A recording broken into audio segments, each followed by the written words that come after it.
A warm welcome to your Barbados Today Morning News Update for Monday, October 11. More than 70% of the teaching and student population must be vaccinated in order for the Ministry of Education to consider resuming face-to-face classes at the island schools. Speaking on the Public Affairs Program One-on-One, Chief Education Officer Dr. Ramona Archer Bradshaw laid out the roadmap for students to make the transition back to the classroom. We are currently developing a roadmap for when we go back to the face-to-face mode of teaching. And that roadmap speaks to a percentage vaccination rate for teachers and other members of staff, and also for students, those who can be vaccinated.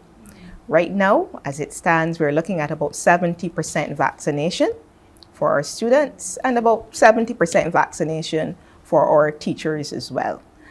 For those children who cannot be vaccinated, it is the same 70% for the teachers. But what we will do, we're looking at increasing the physical distance between them, seeing that they can't be vaccinated. Yes? So vaccination is one part of it. The other part of it is testing. We are also considering regular testing. So we are right now working out all of the kinks as they relate to testing and vaccinations and so on. But I can tell you that when we do go back face to face, it is about making the environment as safe as possible. However, Dr. Archer Bradshaw says there is still a long road ahead. She disclosed that only 8,000 of the eligible 21,000 students have come forward for the COVID-19 jab. Right now, in terms of the students, we have just over 8,000 students vaccinated out of approximately 21,000 students. So we're not at the halfway mark as yet. So I encourage those students between 12 and 18, if you can be vaccinated, please go out and be vaccinated because it offers another layer of protection. We've been wearing our masks. We've been physically distancing. We've been washing our hands. We've been sanitizing. The vaccine is here now as another layer. So why not take it? Yes? The sooner we reach our threshold, the better we will be able to ensure that our children have various modes of accessing their education. We can have face-to-face and we can have the online. Barbados recorded 6 COVID-19 deaths over the weekend, bringing the total to 96. On Sunday, 2 fully vaccinated Barbadian males passed away. The first, an 80-year-old who was in primary isolation at the Harrison Point Isolation Facility, and the second, a 73-year-old who was in tertiary isolation, also at Harrison Point. 4 deaths were recorded on Saturday, 3 Barbadians aged 60, 69, and 85, and a 59-year-old St. Lucian national. They were all unvaccinated. Meantime, Barbados recorded 251 new COVID-19 cases from the 2,249 tests conducted by the Barbados Santos Public Health Laboratory. The new positive cases consist of 69 persons under the age of 18 and 182 people who are 18 years and older. There are 579 people in isolation facilities and 1,947 in home isolation. There have been 10,918 confirmed cases since the start of the pandemic in March last year. In other news this morning, now is not the time. That's the opinion of the General Secretary of the Caribbean Movement for Peace and Integration, David Denny, who has voiced strong objections to the application by the Barbados Light and Power to the Fair Trading Commission to raise its rates. Last week, the BLMP said a significant rise in costs and necessary investments, including its new 33-megawatt Clean Bridge energy plant in Trent, St. Lucie, had forced the company to make the move. So we are objecting to this process by the Barbados Light and Power. In fact, we want to encourage the Light and Power to put a hold on this process because Barbados is going through many social issues and many social problems coming out of this COVID-19 situation. Barbadian people for many years have supported the Light and Power Company. And therefore, I think the Light and Power Company have a duty to respect what is happening in Barbados today. Kenyan President Uhuru Kenyatta is looking forward to continuing good relations with Barbados.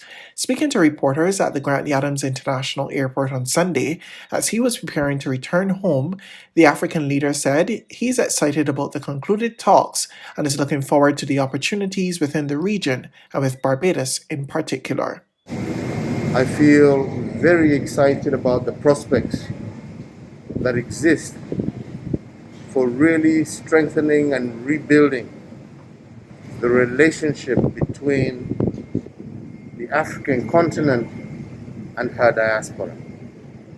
And all I can say is that the opportunities, especially after listening to members of my delegation who have engaged with various potential partners here in Barbados, the opportunity for really re-strengthening, rebuilding our relationship is great.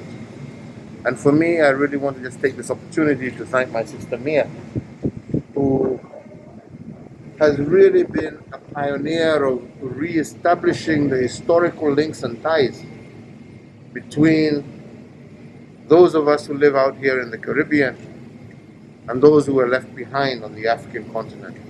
Prime Minister Mia Mottley said the high-level meetings between the two countries were fruitful, and she is looking forward to the benefits that will come as a result. We are now at a stage where we have to be able to diversify our markets, not just our tourism market, but those markets with whom we trade and with whom we invest. And we believe that this is the excellent platform for us to do so. The fact that the President was able to bring a multifaceted delegation here, ranging from energy to financial services to travel to logistics to a whole host of things that are critical if we're going to put together the opportunities for our people to be able to trade and to earn, then I believe that augurs well for the future. So this is a process. You're not going to see things happen all at once. At the same time, while we do those substantive areas for trade and investment, we're also continuing to work together in solidarity on key issues internationally. There's regional and international news after this short break.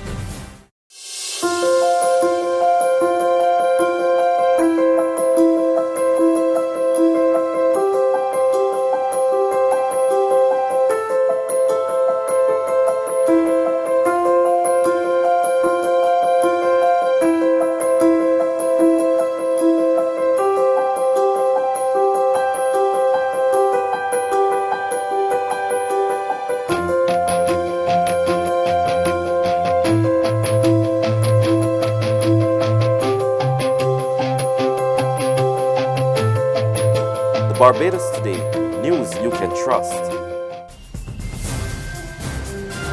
To regional news now, in the Bahamas, a man was arrested at the weekend for damaging the Christopher Columbus statue at Government House with a sledgehammer.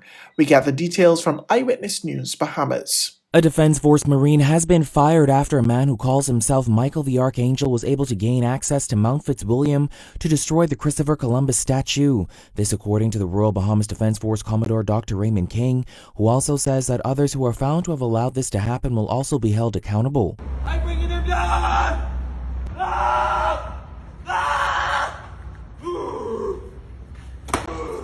Videos of the incident going viral on social media, with users expressing mixed views about the incident. According to police, it was sometime around 1:20 p.m. on Saturday when officers responding to a damage complaint discovered a man damaging the almost 200-year-old statue with a sledgehammer. Police said he was found in possession of a bulletproof vest for which he could not give a satisfactory reason for having. He was arrested and charged with damage to government property and unlawful possession. On the international front, Taiwan will keep bolstering its defenses to ensure nobody can force the island to accept the path China has laid down, which offers neither freedom or democracy. We get this report from Reuters Television. Fighter jets paraded across Taiwan's skies on Sunday, marking the island's National Day. Addressing a rally outside the presidential office in Taipei, leader Tsai Ing-wen continued to rebuff comments made by Chinese President Xi Jinping, who said he wanted to see a peaceful reunification with Taiwan. We will continue to bolster our national defence and demonstrate our determination to defend ourselves in order to ensure that nobody can force Taiwan to take the path China has laid out for us. A path that offers neither a free and democratic way of life for Taiwan. China has long claimed Taiwan as its own territory, with the island facing growing military and political pressure to accept Beijing's rule. That includes repeated Chinese Air Force missions in Taiwan's airspace, which Tsai says has seriously affected national security and aviation safety. That's news, but for the very latest, you can visit us at www.barbadostoday.bb. You can also subscribe to our e-paper, email updates, or like us on Facebook, and sign up for our breaking news alerts via WhatsApp. We're also on Izumi Media and bus terminals, as well as Screenplay at supermarkets and gas stations near you. You can also hear us on Capital Media HD 99.3 FM.